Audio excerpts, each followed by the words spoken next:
नमस्कार, स्वागत है आपका न्यूज स्टेट के सोशल मीडिया प्लेटफॉर्म पर और मैं हूं आपके साथ में ऋतु तोमर। आज हम बात करने वाले हैं वक्फ के संशोधन बिल को लेकर, जो कि आज लोकसभा में पेश किया गया। लेकिन सबसे बड़ी बात यह, अगर हम आपको अपडेट यहां पर दे दें फिलहाल, कि वो जेपीसी कमेटी को भेज दिया गया है। जेपीसी में वो इसलिए भेजा गया है क्योंकि सरकार ने सिफारिश की है, तो जाहिर तौर पर ज्वाइंट पार्लियामेंट कमेटी, जो कि जेपीसी का फुल फॉर्म है, उस कमेटी को ये बिल भेजा गया, जिसमें अगर हम बात करें किरण रिजिजू की, तो उन्होंने ये कहा है कि इस कमेटी में तमाम जो दलों के नेता हैं वही शामिल होंगे। इसके बाद जो भी स्क्रूटनी होगी वो सब उसमें शामिल की जाएगी, यानी कि प्रॉपर विपक्ष को साथ में रखकर इस बिल को लाने के लिए तैयारी में सरकार है।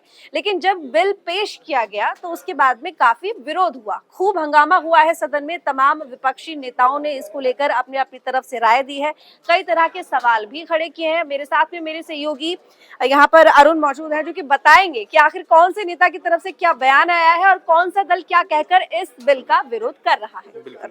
जैसे ही ये बिल लोकसभा में पेश किया गया, जाहिर से तौर पर पहले से ही जब कैबिनेट मीटिंग में ये बिल जो है उन्होंने फैसला लिया था कि उसको लाएंगे, तभी से ये कहीं ना कहीं शुरू हो गया था कि विरोध जो है पुरजोर तरीके से लोकसभा में होना तय था। और ऐसा हुआ भी। जैसे ही जो अल्पसंख्यक कार्य मंत्री हैं किरण रिजिजू, उनके द्वारा ये बिल पेश किया गया, तो विपक्ष की ओर से जमकर हंगामा किया गया। बहुत सारे नेता उसमें थे जिन्होंने हंगामा किया।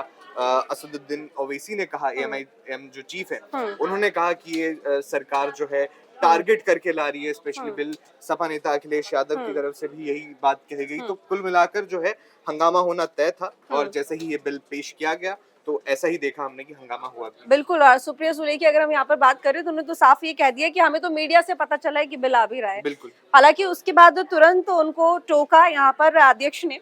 उन्होंने ये बात कही कि हमने 6 तारीख को ही पोर्टल पर डाल दिया था, और इसके साथ ही जो यहाँ पर किरण रिजिजू हैं, उन्होंने भी कहा कि जो यहाँ पर बिजनेस मीटिंग हुई थी उसको लेकर भी हमने उस वक्त ये बिजनेस एडवाइजरी जो हुई थी उसमें हमने ये इस बिल को लेकर तमाम जानकारी दी थी। लेकिन उसके बावजूद भी सुप्रिया सुले का ये कहना था कि ये बिल पूरी तरह से ठीक नहीं है।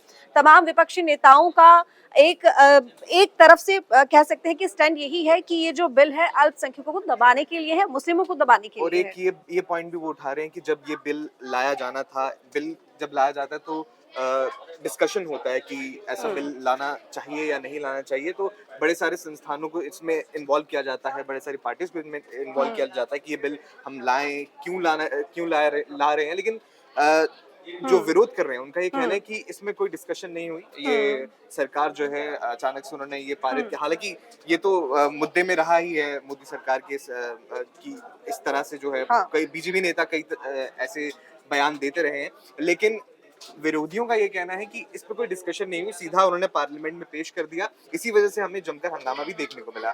जाहिर है कि देखिए, सरकार मुझे लगता है यहाँ पर की चर्चा के मूड में है, तभी सरकार की तरफ से ये सिफारिश भी की गई कि बिल को हम जेपीसी को भेज देते हैं और स्क्रूटनी करने के लिए तैयार हैं। सबसे बड़ी बात है कि सरकार ने एक बात कही कि 2024 में ये बिल हम अचानक से लेकर नहीं आए हैं।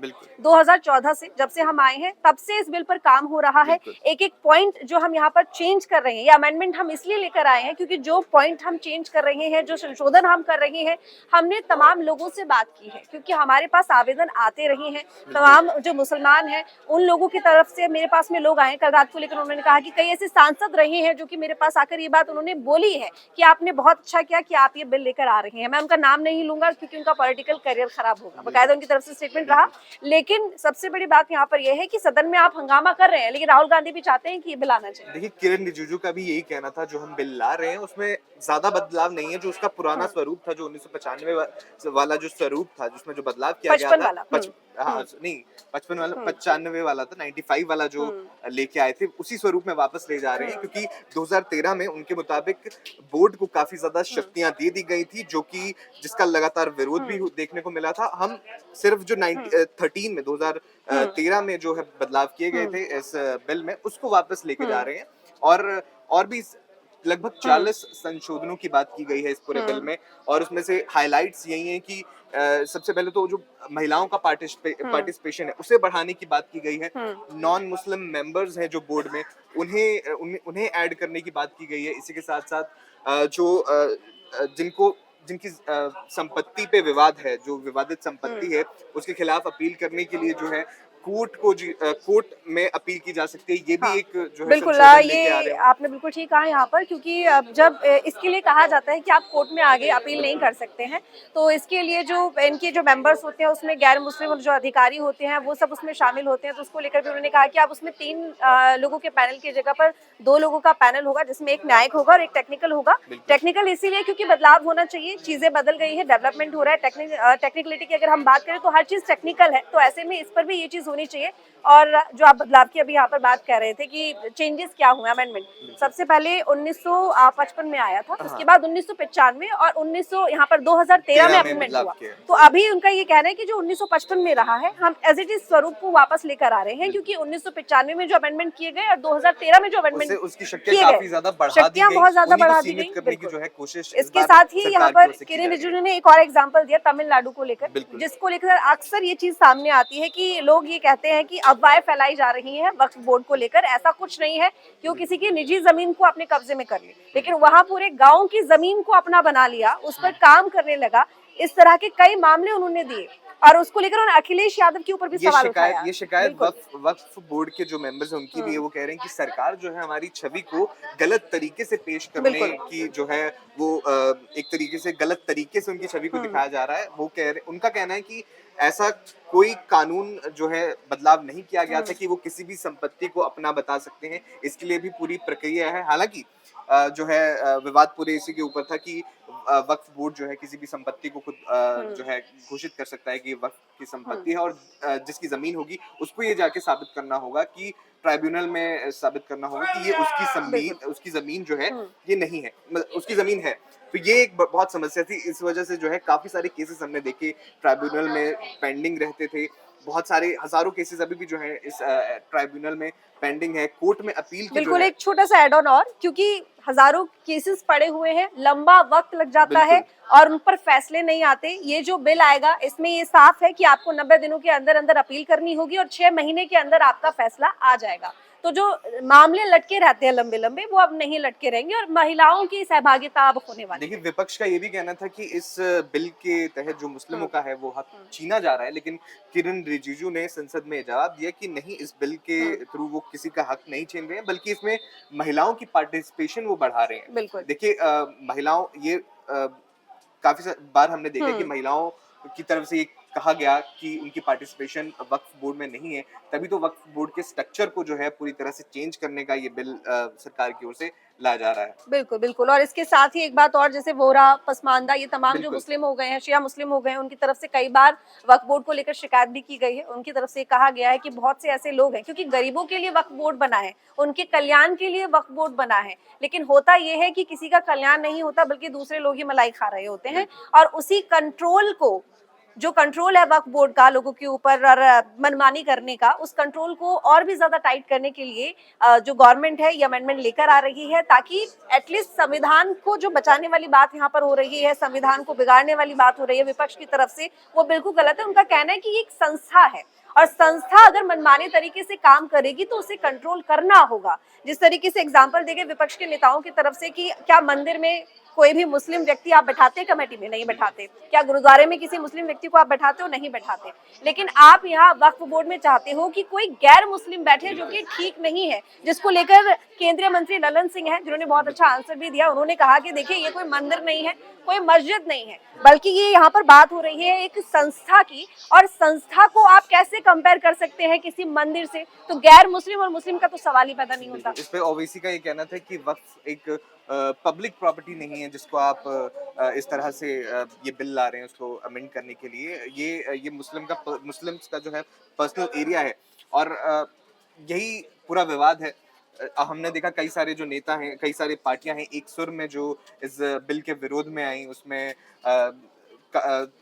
सपा है, एनसीपी शरद पवार है, एआईएम थी, जो टीएमसी है ममता बनर्जी की पार्टी, सीपीआईएम है, और भी डीएमके, आरएसपी, कांग्रेस सबसे ऊपर है। कांग्रेस बिल्कुल मेजॉरिटी इसमें इंडिया हम्म। गठबंधन की पार्टियां हैं जो मोदी सरकार के इस बिल के खिलाफ जो है पुरजोर तरीके से अपना विरोध दर्ज करा रही बिल्कुल, हैं। चलिए ठीक है। अब इस बिल में एग्ज़ैक्टली है क्या-क्या? इस बारे में भी हम बात करेंगे क्योंकि हमारे साथ में हमारे जो सहयोगी गौरव हैं वो भी हमारे साथ में जुड़ेंगे और ये जानकारी देंगे कि आखिर इस बिल में और क्या-क्या है, किस तरीके के बदलाव लाने की कोशिश की जा रही है। जो संशोधन 40 संशोधन की बात यहाँ पर हो रही है, वो जो संशोधन है वो क्या हो रहे हैं? हालाँकि अभी तक जो जानकारी मिल रही थी उसमें सिर्फ यही बात आई थी कि जो ट्रांसपेरेंसी है उसको लाने की कोशिश है। सबसे बड़ी बात ये क्योंकि जो वक्फ है वो क्या काम करता है, किसी भी जमीन को लेकर जब वो बता देता है, दावा ठोक देता है कि ये जमीन हमारी है, तो उसके बाद वक्फ को किसी तरह के कागज नहीं दिखाने होते। लेकिन दूसरी जो पार्टी है उसको ये प्रूव करना है कि ये जमीन जो है ये मेरी है। लेकिन उसमें क्या होता है कि कोई कोर्ट नहीं है, ट्रिब्यूनल के पास भी वो जाते हैं,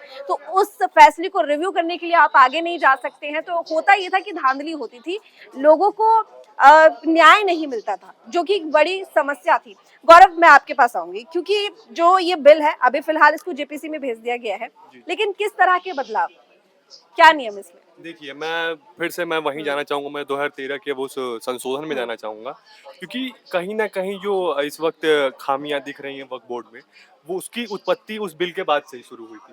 जो असीमित शक्तियाँ यूपीए गवर्नमेंट उस समय वक्फ बोर्ड को दे दी थी, उसके बाद से मुसलमानों का एक तबका जो था, जो गरीब मज़दूर किसान वर्ग के मुसलमान हैं, जो महिलाएँ हैं, उनको हमेशा से इस बिल के तहत जो अमेंडमेंट आई था 2013 में, उससे उनको हमेशा से कमज़ोर होने की स्थिति में वो अपने आप को पाए।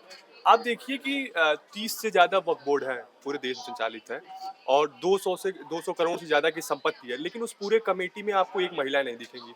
एक भी आज के समय जो पसमानदा मुसलमान का जो ट्रेंड कर रहा है, पसमानदा समाज से जुड़े एक भी मुसलमान आपको उस बोर्ड में नहीं दिखेगा। तो कहीं न कहीं एक तरह से देखा जाए तो ये जो पूरा वक्फ बोर्ड है, ये एक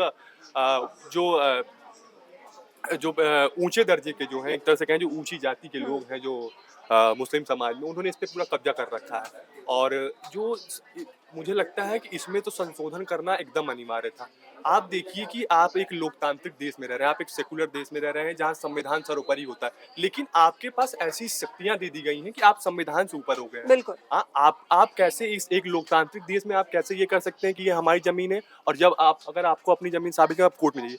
कोर्ट में जाने के बाद भी 2013 में जो वो संविधान कह रहा हूँ, अमेंडमेंट सॉरी, आए थे। जो अमेंडमेंट आए थे वक्फ बोर्ड में, तो उसमें यहाँ तक था कि अगर इस वक्फ बोर्ड से जुड़ी किसी भी मामले की सुनवाई होगी तो उसमें वकील, न्यायाधीश सारे मुसलमान होने चाहिए। तो कहीं न कहीं देखा जाए तो एक जातीय एंगल देने का प्रयास किया गया था। आप उस समय उस बैंक को साथ लेते कि ठीक है, आपको शॉर्ट टर्म अगर आपको उसमें बेनिफिट लग रहा था, लेकिन आप लॉन्ग टर्म में ये प्रावधान नहीं लगा सकते हैं। एक मुसलमान हमारे देश का अभिन्न अंग है, हमारे वहाँ साझेदारी, हमारे वहाँ जो प्रावधान है उसमें हमारे भाईचारे का प्रतीक है, संविधान हमारा, प्रेमबल में हमारे ऐसी चीज़ें कही गई हैं। तो आप इन सारी चीज़ों को देखना चाहिए। अब जो बदलाव हुए हैं, जो 2014 के अमेंडमेंट आए हैं, उनमें बहुत अच्छी चीज़ें कही गई हैं कि जब वक्फ बोर्ड होगा, उसमें ना सिर्फ मुसलमान होंगे बल्कि और भी समुदाय से लोग उनका प्रतिनिधित्व करेंगे। इसकी जो कमेटी बनेगी उसमें चाहे राज्य हो या केंद्र सरकार की केंद्र में परिषद हो, जो वक्फ बोर्ड की, उसमें महिलाओं का प्रतिनिधित्व होगा। 2 महिलाएं अनिवार्य होंगी। उसके बाद क्या है कि वक्फ बोर्ड की इस परिषद में केंद्रीय मंत्री, 3 सांसद, मुस्लिम संगठन के 3 नुमाइंदगे, मुस्लिम कानून के 3 जानकार और सुप्रीम कोर्ट या हाई कोर्ट के 2 पूर्व जज, एक प्रसिद्ध वकील, राष्ट्रीय ख्याति प्राप्त के 4 लोग और भारत सरकार के अतिरिक्त या संयुक्त सचिव आदि होंगे। इनमें से कम 2 महिलाओं का होना आवश्यक है। तो जो ये एक स्ट्रक्चर बनाई जा रही है, जो ज़रूरी था, ये ज़रूरी था, इसलिए ज़रूरी था क्योंकि आप मनमानी कर रहे थे। आपने अभी जब मैं आपको सुना, आप बात कर रहे थे वो तमिलनाडु कुछ गाँव की बात, तो कैसे आप कर सकते हैं? उसमें मंदिर भी है, बिल्कुल। लोगों के घर भी बिल्कुल, हैं। वहाँ आप पुंडरेश्वर कैसे मंदिर 1500 साल पुराना, इतने उस पर पुराने अपना कब्जा जता के, अगर बिल्कुल। एक तरफ देखा तो ये तो राइट्स का मामला आ जाएगा ना।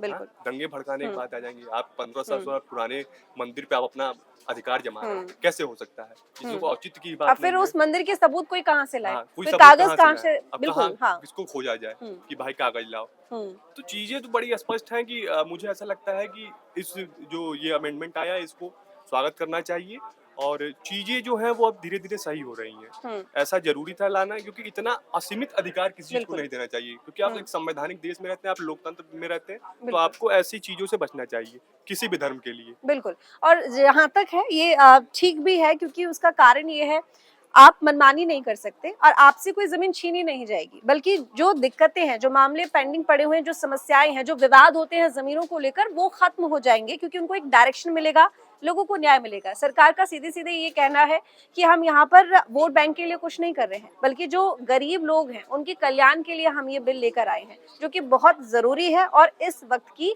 मांग भी है। फिलहाल ये बिल हालांकि हालांकि इस मामले को तूल देते हुए विपक्ष इसे फंडामेंटल राइट्स जो फ्रीडम ऑफ रिलीजियस है उसका वो बता रहा है कि इसमें चीज़ें वो नहीं हो रही हैं, फ्रीडम ऑफ रिलीजन का अधिकार छीना जा रहा है मुसलमान। मुझे नहीं लगता कि इसमें ऐसा कुछ हो रहा है, क्योंकि फ्रीडम ऑफ रिलीजन में आप किसी का अधिकार, किसी की जमीन नहीं छीन सकते बिल्कुल। हैं। आप अपने धर्म का प्रचार प्रसार कर सकते हैं, अपने तरीके से कर सकते हैं। प्रचार प्रसार करने का मतलब ये नहीं होता कि आप किसी की जमीन छीन लें, किसी का घर छीन लें, किसी जमीन पे आप अधिकार जमा लें। तो ये फ्रीडम ऑफ रिलीजन नहीं है और मुझे लगता है कि ये चीज़ें होनी चाहिए थी। बिल्कुल होनी चाहिए थी। चलिए, वक्त लगा है, टाइम लगा है, लेकिन देखना होगा कि ये बिल कब पास होगा। फिलहाल जेपीसी के पास चला गया है, स्क्रूटनी भी आएंगे, चेंजेस किए जाएंगे। सरकार ने ओपन प्लेटफॉर्म रखा है, उनका साफ कहना है कि विपक्ष की तरफ से जो भी राय दी जाएगी इस बिल को लेकर हम वो चेंजेस करेंगे।